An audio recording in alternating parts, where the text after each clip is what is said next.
दोस्तों, एक 24-25 साल का लड़का जिसकी ग्रेजुएशन कंप्लीट हो जाती है, घर से एक बड़ा सपना लेकर शहर जाता है कि वह शहर जाएगा और वहाँ एक अच्छी सी नौकरी करेगा और अच्छे खासा पैसा कमाएगा। वह सोचता है कि अगर मैं शहर जाऊंगा और अच्छे पैसे कमाऊंगा तो मेरी घर की हालत भी ठीक हो जाएगी। और दोस्तों, वह शहर चला भी जाता है। काफी मशक्कत के बाद भी उसे एक अच्छी सी नौकरी नहीं मिलती, और अगर कोई नौकरी मिलती भी है तो वहाँ सैलरी बस 10 से 12 हजार के बीच में ही होती है। दोस्तों, वह काफी परेशान हो गया था। वह सोचता है कि इतने में तो बस उसका खाना और रहना ही हो पाएगा। फिर वह अपने घर पर क्या ही भेजेगा। उसे लग रहा था कि एक तो इतनी छोटी सी नौकरी और इतना छोटा सा इनकम, इससे क्या ही होगा। एक तो 30 दिन काम करो और ऊपर से सिर्फ 12 हजार की नौकरी। वह इधर उधर काफी भटकता है, बहुत जगह पर बात भी करता है, पर दोस्तों, उसे एक अच्छी सी नौकरी नहीं मिलती। फिर वह थक हार कर एक मार्केट में एक जगह पर बैठ जाता है। दोस्तों, थोड़ा वक्त बीतता है और अचानक उसके सामने एक चमचमाती कार आती है और उसी के सामने रुक जाती है। दोस्तों, उस कार में एक बहुत ही सुंदर महिला होती है। वह अपना कांच खोलती है और उसके बाद उस लड़के को परेशान देखकर उसे अपने पास बुलाती है और उससे पूछती है कि आखिर तुम इतने परेशान क्यों हो। तब जो है वो लड़का बताता है कि मैडम, मैं यहाँ पर नौकरी के लिए आया था, पर मुझे एक भी ढंग की नौकरी नहीं मिल रही है, और अगर कोई नौकरी मिल भी रही है तो उसमें सैलरी बहुत कम है। इतने में या तो मेरा गुजारा हो पाएगा या फिर मैं अपने घर पर भेज पाऊंगा। दोस्तों, वो इतना कहता है, तभी वो औरत जो है उसे बोलती है कि क्या तुम्हें नौकरी चाहिए। वह सुनता है और हाँ में कर जवाब दे देता है। दोस्तों, बिना जाने कि आखिर काम करना क्या होगा, वह सीधा हाँ बोल देता है। वह औरत अपने पर्स से एक कार्ड निकालती है और उस लड़के को दे देती है और कहती है कि तुम इसमें दिए गए पते पर कल आ जाओ, मैं तुम्हें काम दूंगी और तुम्हें अच्छी खासी रकम भी मिलेगी। दोस्तों, वह खुशी खुशी उस कार्ड को लेके अपने दोस्त के घर पे चला जाता है और अगले दिन सुबह उठकर वो उस नंबर पे कॉल करता है और कंफर्म करता है कि ये नंबर सही है भी कि नहीं, कहीं उस औरत ने उसे बेवकूफ तो नहीं बनाया। वह मैडम कॉल उठाती है और उसके बाद वह कहती है कि ठीक है, इस कार्ड में जो पता दिया हुआ है तुम उस पते पर आ जाओ, तुम्हारी मुलाकात मुझसे हो जाएगी। वह लड़का अच्छे से रेडी होकर उस पते पर निकल जाता है। जब वहां पर वो पहुंचता है तो उसे वहां कोई भी ऑफिस नहीं दिखाई देता।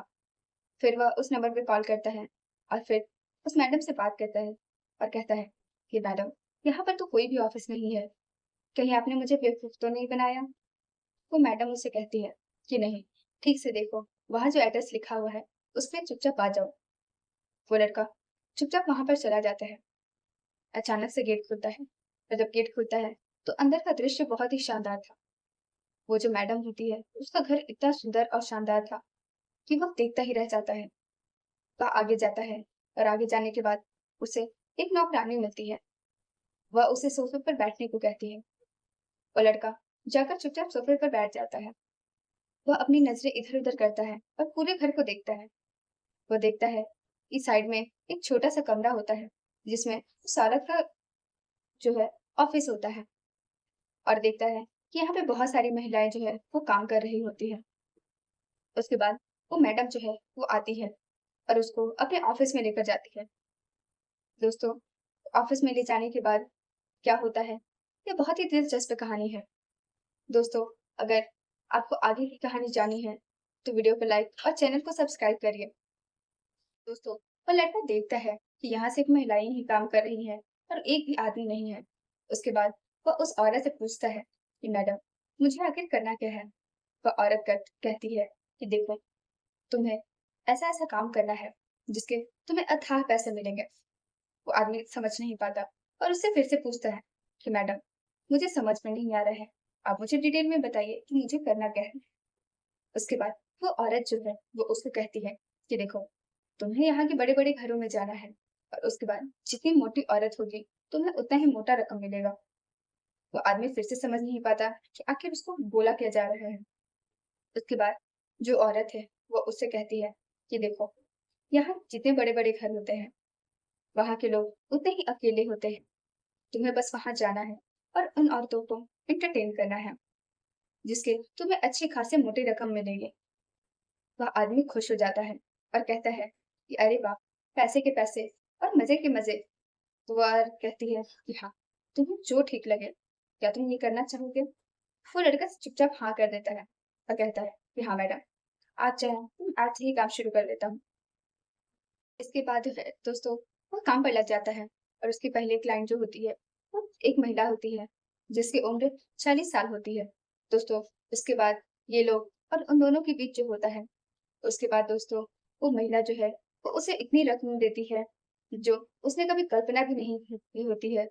लेकिन दोस्तों, जब वो उस महिला के साथ होता है, तो दोस्तों, क्या होता है, ये आप कल्पना भी नहीं कर सकते। वो बेशक 40 प्लस की थी, लेकिन इस लड़की की हालत खराब कर देती है। दोस्तों, यह कहानी उन लोगों के लिए है, जो कि पैसा तो बहुत कमाना चाहते हैं, लेकिन शॉर्टकट तरीका अपनाते हैं। दोस्तों, यह कहानी नोएडा के अट्टा मार्केट की है। दरअसल, उत्तर प्रदेश में एक गांव है, जिसका नाम उन्नाव है। दोस्तों, उन्नाव का रहने वाला एक लड़का, जिसका नाम पवन होता है। पवन की उम्र लगभग 24 से 25 साल होती है और उसका हाल ही में ग्रेजुएशन कंप्लीट हुआ रखा होता है। वह सोचता है कि अब मेरी पढ़ाई लिखाई तो हो गई है, क्यों ना शहर चला जाए और वहां जाकर कुछ कमा लिया जाए। दोस्तों, उसके घर की स्थिति कुछ ठीक नहीं होती है और उसके घर में आमदनी का कोई स्रोत नहीं था। वह सोचता है कि अगर मैं कमा लूंगा तो मेरे घर वालों को भी मदद हो जाएगी और कुछ पैसे मैं भी रख लूंगा। यही सोचकर वह नोएडा निकल जाता है। नोएडा में उसका एक फ्रेंड होता है, जो वहां पहले से ही काम कर रहा होता है। वो वहां जाता है और उससे मिलता है और उससे पूछता है कि आखिर तुम्हारी सैलरी कितनी है? तो वो कहता है कि मेरी सैलरी तो 22 से 23 हजार के बीच में है। वह खुश हो जाता है और सोचता है कि मैं भी अगर काम करूंगा तो मुझे भी इतनी सैलरी मिलेगी। लेकिन दोस्तों, उसका जो दोस्त होता है, वो पिछले 5 सालों से यहाँ काम कर रहा होता है। तब जाकर उसकी सैलरी इतनी होती है। दोस्तों, अगले ही दिन उसका जो दोस्त है, वो पवन को लेकर अपने ऑफिस जाता है और वहां उसका इंटरव्यू होता है। उसका इंटरव्यू क्लियर हो जाता है और उसे स्टार्टिंग 10 हजार की सैलरी मिलती है। वह जब 10 हजार की सैलरी के बारे में सुनता है, तो उसे बहुत बुरा लगता है और वह सोचता है कि इतने में मेरा क्या ही होगा। एक तो यहाँ का रूम रेंट, ऊपर से खाना पीना और उसके बाद घर ही तो भेजना है। मेरे पास तो बचेगा भी नहीं। दोस्तों, वह वहां जॉब नहीं करता और अगल बगल के कुछ ऑफिसों में वो जाता है और ट्राई करता है। वहां के जितने भी ऑफिस होते हैं, वहां 10 से 12 हजार तक का ही सैलरी देते हैं और उससे ज्यादा उसे कहीं भी नहीं मिल पाता। वो बहुत ही निराश और हताश हो जाता है और थक जाता है। चलते चलते वो एक दुकान के पास बैठ जाता है और सोचता है कि मैं क्या सोचकर आया था और मेरे साथ क्या हो रहा है। दोस्तों, थोड़ी देर वक्त बीतने के बाद वहां एक चमचमाती हुई कार आती है। दोस्तों, वो औरत जो है, वो पवन से कहती है कि क्या तुम नौकरी के लिए परेशान हो? मेरे पास एक नौकरी है, अगर तुम चाहो तो तुम कर सकते हो। पवन भी खुशी खुशी में भर देता है। उसके बाद वो औरत जो है, अपने पर्स से एक कार्ड निकालती है और पवन को दे देती है। पवन उस कार्ड को ले लेता है। वो औरत उसे कहती है कि कल ठीक 10 बजे के बाद तुम मेरे ऑफिस आ जाना, मैं तुम्हें वहां पर मिलूंगी। उसके बाद पवन खुशी खुशी अपने दोस्त के रूम पर चला जाता है और उसे सारी बात बताता है। उसके बाद दोस्तों, वह खाना खाता है और उसके बाद वह सोने की कोशिश करता है। लेकिन पवन को नींद कहाँ आने वाली थी। वह जो है, बड़े बड़े ख्वाब और सपने देखने लगता है। अचानक उन मैडम के फोन पर एक कॉल आता है और वो अपने एक नौकर स्टाफ को बोल देती है कि वो पवन को पानी चाय आदि पिला दिया करे। उसके बाद वो उस कॉल को अटेंड करने के लिए साइड में चली जाती है। नौकरानी जो होती है, वो पवन को पानी और चाय लाकर दे देती है। पवन भी आराम से बैठ के चाय पानी पीने लगता है और 5-10 मिनट के बाद वो मैडम वापस आती है। उसके बाद दोस्तों, पवन जो है, वो उनसे पूछता है कि मैडम, आखिर मुझे करना क्या है? उसके बाद वो औरत जो होती है, वो उससे कहती है कि देखो, तुम्हें काम की जरूरत है और मुझे तुम्हारी जरूरत है। तुम काम तो करना चाहते हो ना? तब पवन कहता है कि हाँ मैडम, काम चाहे जैसा भी है मैं सब करूंगी। तब वो औरत जो है, वो कहती है कि मेरा जो काम है वो थोड़ा अटपटा सा है। पवन सोचता है और कहता है कि मैडम, काम चाहे कैसा भी अटपटा सा हो, मुझे उससे कोई मतलब नहीं है। मुझे बस अच्छे खासे पैसे चाहिए। उसके बाद वो औरत जो है, वो कहती है कि देखो, हमारे पास जो है, वो बहुत सारे सर्विसेज के पैकेज आते हैं, जो कि महिलाएं चुनती है और उन्हें सर्विस देना होता है। अब पवन को ये सर्विस वाली बात कुछ समझ में नहीं आती। वह उससे पूछता है कि मैडम, आखिर मेरा काम क्या है और ये सर्विस कैसे देनी होती है? उसके बाद वो औरत जो है वह उससे कहती है कि देखो, यहाँ जितनी भी महिलाएं रहती है वो बहुत ही अमीर रहती है, लेकिन उनके जो पति होते हैं वो या तो विदेश जाते हैं या तो फिर काम के सिलसिले में हमेशा बाहर ही रहते हैं। इसलिए उनका एक सर्विस पैकेज होता है। अगर तुम उन्हें खुश करोगे तो फिर वो तुम्हें कम से ज्यादा भी पैसे दे सकती हैं। अब ये बात भी पवन को समझ में नहीं आती। वो उसे कहता है कि मैडम, इस पर पवन जो है वो मैडम से बोलता है कि मैडम, आखिर मुझे उन्हें सर्विस कैसी देनी है, मुझे इसके बारे में कुछ भी नहीं पता है। तब वो मैडम मुझसे कहती है कि देखो, तुम्हें बस मेरे दिए गए लोकेशन पर जाना है और वो सब तुमसे जो भी करने को कहेंगे वो चुपचाप तुम्हें करना है। अगर वो तुमसे खुश होंगी वो तुम्हें अच्छे खासे पैसे देंगे, लेकिन हाँ, जो पैसे तुम्हें मिलेंगे उसका 50% हमें देना होगा। आधा तुम्हारा और आधा हमारा। वो मान जाता है और अपने दिमाग में ही कैलकुलेशन करने लगता है। अगर मैं दिन के 2-3 टिफिन काम करूंगा तो मुझे महीने के इतने लाख रुपए मिल जाएंगे। वो मन ही मन खुश हो जाता है और सपने संजोने लगता है। इस पर उसकी मैडम जो है, उसकी मैडम का नाम प्रीति होता है। प्रीति जो है वह उसे कहती है कि देखो, ये सब बात तो सही है, लेकिन उससे पहले हम तुम्हारा एक इंटरव्यू लेंगे। हम तुम्हें एक क्लाइंट देंगे जो कि बिना पैसों के होगा। अगर तुम उन्हें सेटिस्फाई कर देते हो तो आज से ही तुम हमारी नौकरी में ज्वाइन हो सकते हो। और उसके बाद प्रीति जो है वो उसे एक लोकेशन दे देती है और उस औरत का नंबर भी दे देती है। पवन जो है नंबर लेकर और लोकेशन पाकर वहां चला जाता है। उसके बाद वह उस महिला को कॉल करता है और उसके घर तक पहुंच जाता है। जब वह महिला अपना गेट खोल रही होती है तब पवन देखता है कि उस महिला की उम्र तकरीबन 40 साल है। वह घर के अंदर जाता है। इस पर पवन जो है वो मैडम से बोलता है कि मैडम, आखिर मुझे उन्हें सर्विस कैसी देनी है, मुझे इसके बारे में कुछ भी नहीं पता है। तब वो मैडम मुझसे कहती है कि देखो, तुम्हें बस मेरे दिए गए लोकेशन पर जाना है और वो सब तुमसे जो भी करने को कहेंगे वो चुपचाप तुम्हें करना है।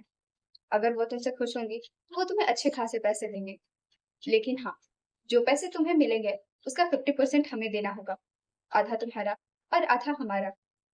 वो मान जाता है और अपने दिमाग में ही कैलकुलेशन करने लगता है। अगर मैं दिन के 2-3 टिफिन काम करूंगा तो मुझे महीने के इतने लाख रुपए मिल जाएंगे। वो मन ही मन खुश हो जाता है और सपने संजोने लगता है। इस पर उसकी मैडम जो है, उसकी मैडम का नाम प्रीति होता है। प्रीति जो है वह उसे कहती है कि देखो, ये सब बात तो सही है, लेकिन उससे पहले हम तुम्हारा एक इंटरव्यू लेंगे। हम तुम्हें एक क्लाइंट देंगे जो कि बिना पैसों के होगा। अगर तुम उन्हें सेटिस्फाई कर देते हो तो आज से ही तुम हमारी नौकरी में ज्वाइन हो सकते हो। और उसके बाद प्रीति जो है वो उसे एक लोकेशन दे देती है और उस औरत का नंबर भी दे देती है। पवन जो है नंबर लेकर और लोकेशन पाकर वहां चला जाता है। उसके बाद वह उस महिला को कॉल करता है और उसके घर तक पहुंच जाता है। जब वह महिला अपना गेट खोल रही होती है तब पवन देखता है कि उस महिला की उम्र तकरीबन 40 साल है। वह उसके बाद जो है दोस्तों, वो औरत गेट खोलती है और पवन को अंदर बुलाती है। उसके बाद पवन जो है अपना काम शुरू करता है जिसके लिए उसे हायर किया गया था। दोनों के बीच अच्छा खासा समय बीत जाता है और उसके बाद वो औरत जो है वो पवन से बहुत ज्यादा खुश होती है। दोस्तों, उसके बाद वो जो है वो पवन के हाथ में कुछ पैसे थमा देती है और पवन भी खुशी खुशी अपने ऑफिस वापस चला जाता है। दोस्तों, पवन के ऑफिस पहुंचते ही प्रीति के फोन में पवन के लिए फीडबैक वापस आ जाता है और उसमें उसके लिए जो है पॉजिटिव फीडबैक रहता है। प्रीति उसको देखकर बहुत खुश होती है और पवन के पहुंचते ही उसे कॉन्ग्रेचुलेट करती है और कहती है कि तुम अब हमारे ग्रुप में शामिल हो गए हो। अब तुम्हें किसी चीज की जरूरत नहीं पड़ेगी। अब तुम बहुत अच्छे खासे पैसे कमा लोगे। ये सुनकर पवन जो है वो खुश हो जाता है और कहता है कि चलो, अब मुझे पैसे के पैसे मिल जाएंगे और मजे के मजे मिल जाएंगे। इसके बाद दोस्तों, ये सिलसिला वैसे ही जारी रहता है। उसे डेली एक क्लाइंट मिलता है और वह डेली हर एक क्लाइंट को सेटिस्फाई करता है और उसका फीडबैक जो है वो हमेशा पॉजिटिव ही रहता है। प्रीति भी सोचती है कि चलो, एक अच्छी खासी लंबे रेस का घोड़ा मुझे मिल गया। दोस्तों, दरअसल बात ऐसी है कि पवन जो है वो गांव का लड़का होता है।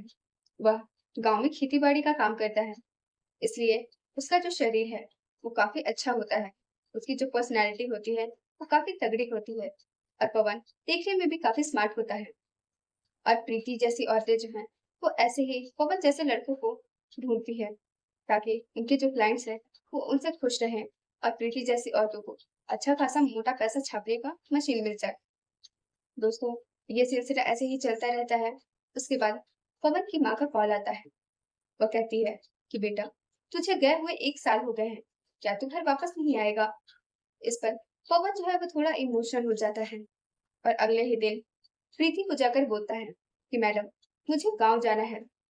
इस पर प्रीति बोलती है, ठीक है, तुम गांव जा सकते हो, लेकिन तुम्हें सिर्फ 1 हफ्ते की ही छुट्टी मिलेगी, क्योंकि यहाँ बहुत सारे क्लाइंट्स हैं जो तुम्हारी ही डिमांड कर रहे हैं। पवन 1 हफ्ते की छुट्टी लेकर गांव जाता है।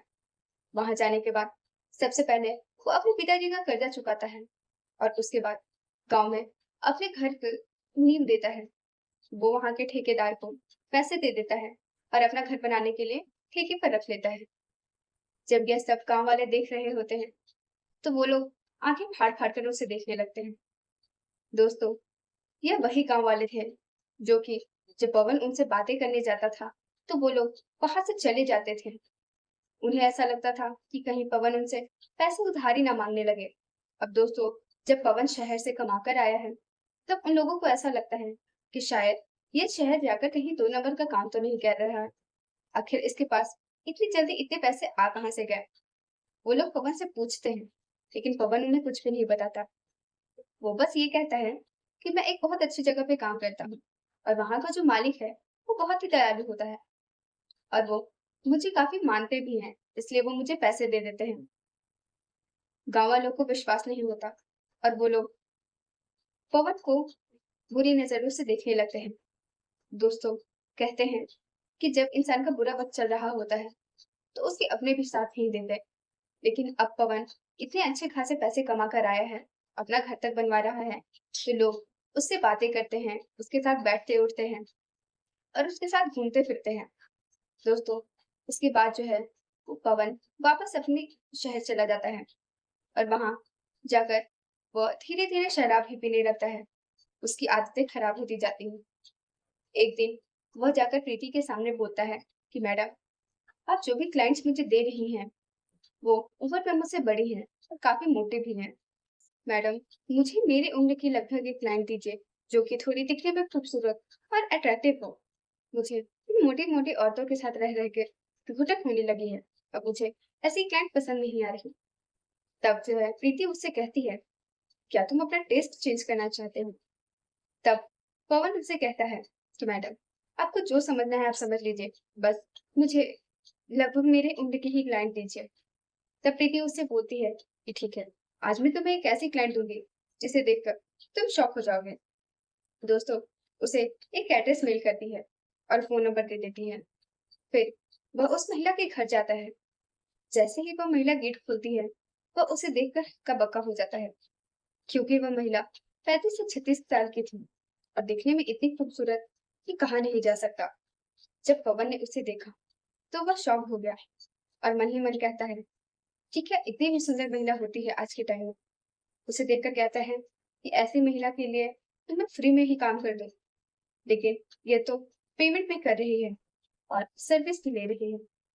दोस्तों, असल में उस महिला का जो पति होता है वो अमेरिका में काम करता है और उसके जो बच्चे होते हैं वो भी अच्छे खासे स्कूल में पढ़ते हैं और उन्हें वो अलग अलग कमरे में बंद कर देती है। उसके बाद दोस्तों, पवन अंदर जाता है और उसके बाद वो औरत जो है वो पवन के सामने ड्रिंक लाती है। दोस्तों, वो महिला जो थी वो काफी शौकीन थी। वो पार्टीज करना, दारू पीना, ये सब उसके लिए कॉमन था। वो काफी खुली मिजाजू की औरत थी। दोस्तों, वो खुद तो कर ही रही थी पर उसके बाद वो पवन को भी ऑफर करती है। पवन जो है उसे भी यहाँ रहकर काफी बुरी आदतें लग गई थी, जैसे कि शराब पीना, स्मोकिंग करना, ये सब। वो भी उस महिला के साथ पीता है। उसके बाद दोस्तों, दोनों आपस में क्वालिटी टाइम स्पेंड करते हैं। कुछ घंटों बाद जो है वो पवन का काम खत्म हो जाता है और वो वापस अपने ऑफिस चला जाता है। जैसे ही वो ऑफिस पहुंचता है तब तक उसका फीडबैक भी वापस आ जाता है। उसके बाद दोस्तों, ये काम वो वापस से चालू कर देता है। लेकिन दोस्तों, जब उसको काम करते हुए 3 साल गुजर जाते हैं उसे अब ये सब सही नहीं लगता। ये सबसे उसका मन जो है वो भर चुका होता है और वह प्रीति को कहता है कि मैडम, अब मैं यह काम नहीं करना चाहता। मेरा मन पूरी तरह से भर चुका है। अब मैं मेरी इच्छा भी नहीं होती है कि अब मैं ये काम करूं। प्रीति जो है वो सब सुनकर गुस्सा हो जाती है और कहती है कि तुम ज्यादा बकवास मत करो। तुम्हें मैं क्लाइंट्स दे रही हूँ, चुपचाप उन्हें जाकर एंटरटेन करो। पवन जो है वो भी गुस्सा हो जाता है। पहले जो है पवन उसकी गाली तक सुन लिया करता था, लेकिन अब उसके पास पैसे आ गए थे।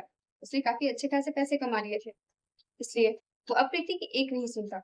और जब प्रीति उसे उल्टा सीधा कहने लगती है तो उसे बुरा लगने लगता है और वह कहता है कि इसकी इतनी हिम्मत कि ये मुझे इतना कुछ बोल रही है। वह गुस्से में वहां से चला जाता है और कहता है कि मैंने एक बार कह दिया कि मैं ये काम नहीं करूंगा, इसका मतलब मैं काम नहीं करूंगा। उसके बाद वो अपने दोस्त के रूम पे चला जाता है और वहां से अपनी पैकिंग शुरू कर देता है।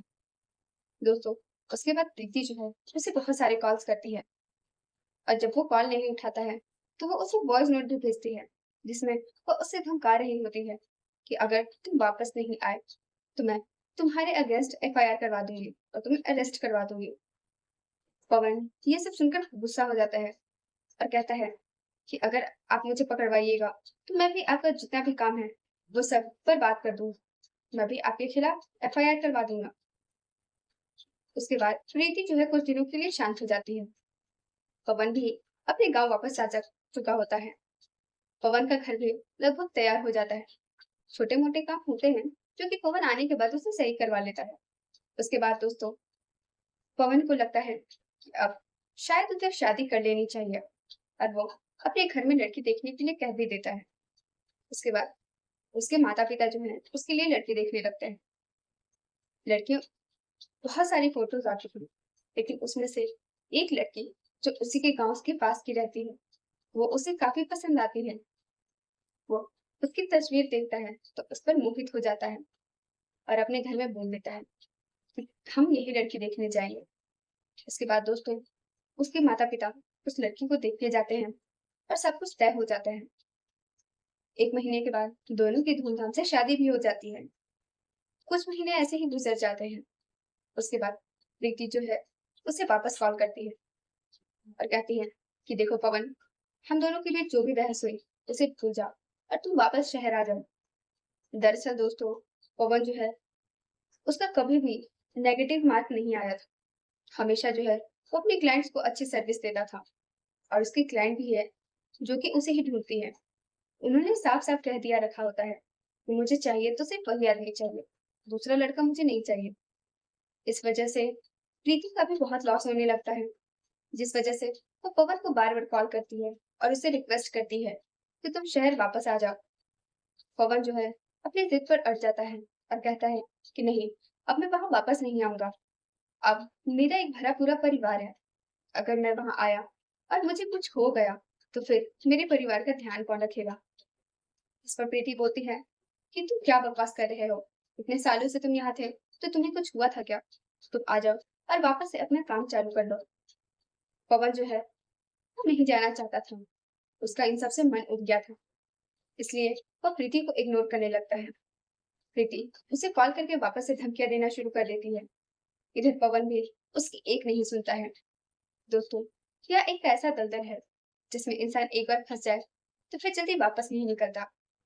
पवन ने अपनी सूझबूझ से इस दलदल से निकलने का रास्ता तो ढूंढ लिया था, लेकिन दुनिया में ऐसे बहुत सारे लोग हैं जो कि ऐसे दलदल में फंस कर भी अपने आप को बाहर नहीं निकाल पाते। दोस्तों, अभी इंडिया में हर जगह ये काम चल रहा है जो कि इलीगल है। ऐसा नहीं होना चाहिए, लेकिन फिर भी बहुत सारे लोग होम सर्विस या फिर होटल सर्विस दे रहे हैं। दोस्तों, इस काम को बंद करवा देना चाहिए। लेकिन दोस्तों, कुछ लोग ऐसे भी हैं जो कि अपने पैसों की ताकत से ऐसे ऐसे कामों को अंजाम देते हैं। दोस्तों, आपकी कमेंट में क्या राय है, जरूर बताएं।